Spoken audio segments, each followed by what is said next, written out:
ఒకే ఒక్క phone call pen దుమారానికి దారితీసింది. ఒకే ఒక్క ఫోన్ కాల్ కూటమిలో తేనె తుట్టెను కదిపింది. ఒకే ఒక్క ఫోన్ కాల్ పోలవరంలో పెద్ద పొగ రాజేసింది. చిర్రెకి చిర్రెత్తుకొస్తే ఫోన్లో మాట్లాడుకున్న నేతలు పిన్ డ్రాప్ సైలెన్స్. అబ్బే అది అక్కడే లీక్ అయింది, మా దగ్గర కాదు అని నీట్గా తప్పించుకున్న మొత్తానికి లీక్ అయింది కదా అంటే కావాలని చేశారా? అయితే అది ఎవరి పని, ఎవరికి లాభం? Let's watch the story.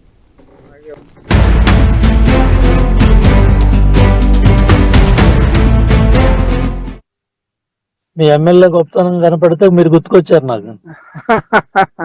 ఎవడో చెబుతున్నాడు సంవత్సరానికి 100 కోట్లు అంటే ఇది కేస్ స్టడీ, దేశ చరిత్రలోనే గొప్ప విషయమేనండి. అంటే ఇది మీరు అబ్జర్వ్ చేశారు లేదో, అసలు వ్యవస్థ మనం ఉన్నప్పుడు లేదండి. అలాగే ఇప్పుడు ఎమ్మెల్యేస్ అంటే రాంబాబు గారు కదా పెట్టింది, రాంబాబు అని అడిగాను. కాదండి, జనరల్ గా ఎవరి వ్యవస్థ బాగోలేదండి జిల్లాలో. అంతా ఎందుకు 1 year లో చెడ్డ పేరు తెచ్చుకుంటున్నారు? ఇంకా 4 ఏళ్ళు ఉంది కదా. ఈ మాటలే పెటేపు కాయల్లా పేలుతున్నాయి. ఉమ్మడి పశ్చిమ గోదావరి జిల్లాలో పెద్దగా పొలిటికల్ హైప్ లేని ఎస్టీ నియోజకవర్గం పోలవరంలో రాజకీయ కుదుపునకు కారణమైంది. ఫోన్లో మాట్లాడుకున్నది టీడీపీ నేత, మాజీ మంత్రి దేవినేని ఉమామహేశ్వరరావు, గతంలో డీసీసీబీ చైర్మన్ గా పనిచేసిన జనసేన నేత కరాటం రాంబాబు. ఇద్దరు నేతలు తమ తమ ప్రాంతాల్లో బలమైన నాయకులు, బలమైన నేపథ్యం ఉన్న లీడర్స్. ఉమ్మడి పశ్చిమ గోదావరి జిల్లాలోని మెట్ట ప్రాంతాల్లో ఏజెన్సీలో గట్టి పట్టున్న నేత కరాటం రాంబాబు. పోలవరం నియోజకవర్గంలో జనసేనకు పెద్ద దిక్కు. ఇక్కడ ఎమ్మెల్యే చిర్రి బాలరాజు. ఎన్నికల సమయంలో బాలరాజుకు జనసేన టికెట్ ఇచ్చే సమయంలోనే కరాటం శిబిరం నుంచి కొంత చిటపటలొచ్చాయి. తర్వాత అవి సర్దుకుని ఎన్నికల్లో కూటమి ఘన విజయం సాధించడంతో కలిసిపోయారు. కానీ కడుపులో కత్తులు అలాగే ఉన్నాయంటారు స్థానిక నేతలు. అవి దేవినేని ఉమా, రాంబాబు ఫోన్ సంభాషణ ద్వారా బయటపడ్డాయని చెప్పుకోక తప్పదు.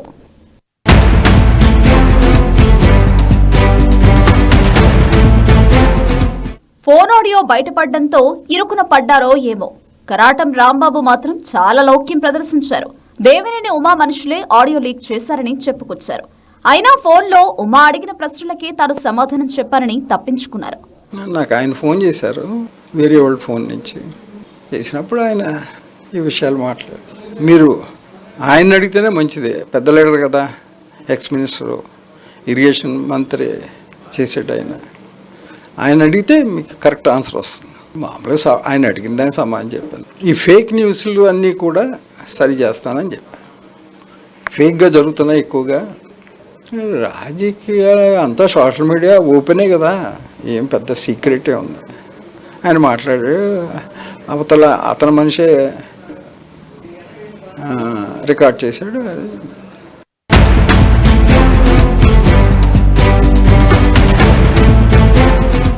పోలవరం జనసేన ఎమ్మెల్యే చిర్రి బాలరాజు అయితే చిందులు తొక్కుతున్నారు. అసలు ఫోన్ ఆడియోని ఒక కుట్ర అన్నది బాలరాజు మాట. ఏడాదిలోనే 100 కోట్లు సంపాదించారని తప్పుడు ప్రచారం చేస్తున్నారని మండిపడ్డారు ఎమ్మెల్యే. కోర్టుకెళ్లడానికి సిద్ధమని ప్రకటించారు. మనం అంటే గిట్టిన వాళ్ళు ట్రోల్ చేయడం జరుగుతుంది. దీన్ని బట్టి మనం అర్థం చేసుకోవచ్చు, కావాలనే దీన్ని ప్రాపగండా చేసుకుంటున్నారు. ఇది గెలిచిన సంవత్సర కాలం నుంచి కూడా పోలవరం ఎమ్మెల్యే మీద టార్గెట్ చేసుకొని 100 కోట్లు సంపాదించాడు, అలాగే రోజుకి 10 కోట్లు వస్తుంది, రమ్మానండి. అలా ఏదైతే ప్రచారం చేస్తున్నటువంటి వారికి నేను సవాల్ చేస్తున్నా, 100 కోట్ల రూపాయలు పోలవరం కాన్స్టిట్యున్సీలో ఏముందని 100 కోట్లు ఇస్తారు? ఎవరికి ఇస్తారు? ఎవరు ఇస్తారు? పోలవరం ప్రాజెక్టు నుంచి 100 కోట్ల రూపాయలు వచ్చిందని ప్రాపగండా చేస్తున్నారు. ఈ 100 కోట్ల రూపాయలకు సంబంధించి ఏ నిధులు ఉన్నాయి? ఎవరైతే సోషల్ మీడియాలో పెట్టినటువంటి ఎవరైతే ఉన్నారో వాళ్ళకి నేను సవాల్ చేస్తున్నా, ఎక్కడ కూర్చుందాం రండి, 100 కోట్ల రూపాయలు మీరు చూపించాలి. అలాగే దీనికి మాత్రం సమాధానం చాలా గట్టిగా నేను చెప్తాను.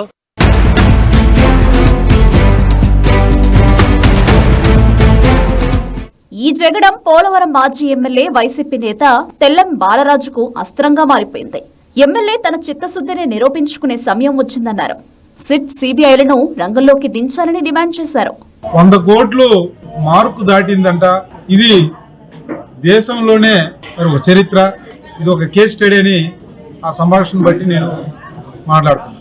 ఇప్పుడు కూడా ఇలాంటి ఆరోపణలు వచ్చినప్పుడు ఆరోపణలు ఎదుర్కొనే నాయకుడు తన చిత్తశుద్ధిని తను నిరూపించుకోవాలి. ఏదైనా సంస్థ ద్వారా ఈరోజు చాలా వ్యవస్థలు ఉన్నాయి. సిట్టింగ్ జడ్జి ద్వారా, సిబిఐ ద్వారా, ఈడీ ద్వారా. ఇక్కడ ఎవరు కూడా వైసీపీ నాయకులు ఎవరు కూడా బురద చల్లుతా ఉండేది. వాళ్ళు కూటమి నాయకుల యొక్క అంతర్గత సంభాషణలోనే వాళ్ళు మాట్లాడుకున్న దన్ను మా వైసీపీ నాయకులకి ఆపాదించడం అది తగదది. అది మీరు తెలుసుకోవాలి. అదండి ఎవరి వాదనలో పస ఉందో కానీ మొత్తం పొలిటికల్ పస కారిపోతోంది. అది అగ్నికి ఆజ్యం పోసినట్టుగా మారిపోయింది.